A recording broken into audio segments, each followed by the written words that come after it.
नमस्कार दोस्तों, आप सभी ने ये कहानी कहीं ना कहीं ज़रूर पढ़ी या सुनी होगी, लेकिन बसंत पंचमी के पावन अवसर पर इसे थोड़ा अलग अंदाज में दिल से महसूस करते हैं, क्योंकि ये कहानी सिर्फ कालिदास की नहीं, ये हम सब के लिए एक सीख है।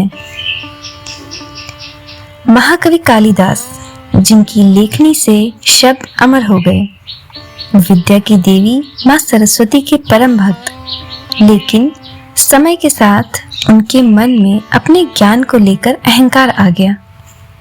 एक दिन कालिदास यात्रा पर थे। तेज धूप थी, गला सूख रहा था। रास्ते में एक कुआं दिखा, जहां एक साधारण सी स्त्री पानी भर रही थी। कालिदास ने कहा, मुझे पानी चाहिए। स्त्री मुस्कुराई और बोली, पहले बताइए आप कौन हैं?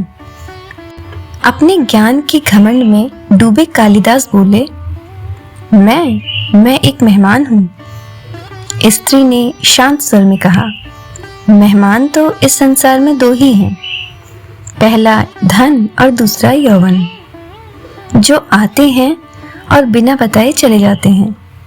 कालिदास चकित हो गए। उन्होंने कहा, तो फिर मैं सहनशील हूँ।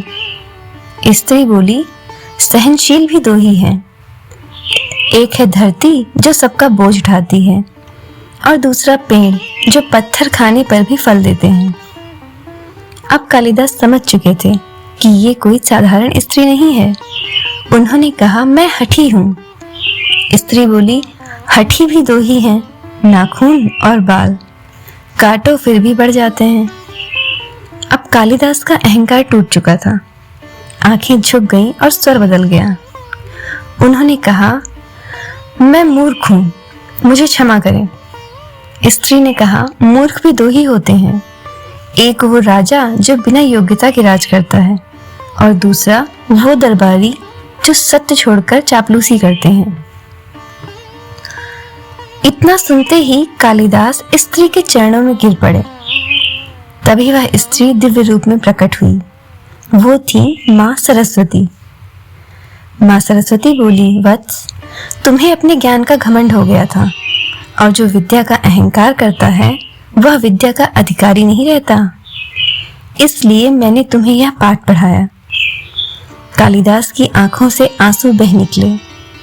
उन्होंने क्षमा मांगी और प्रण लिया, अब जीवन भर ज्ञान को सेवा बनाऊंगा, अहंकार नहीं। तो दोस्तों, घमंड चाहे ज्ञान का हो, सुंदरता का हो, धन का हो या शक्ति का हो, अंत हमेशा दुख ही देता है। रावण और दुर्योधन महान थे, शक्तिशाली थे, लेकिन अहंकार ने सब कुछ छीन लिया। अगर जीवन में सच्ची शांति चाहिए तो बस एक बात याद रखिए, विद्या झुकना सिखाती है, घमंड नहीं। बसंत पंचमी की आप सभी को शुभकामनाएं। जय मां सरस्वती।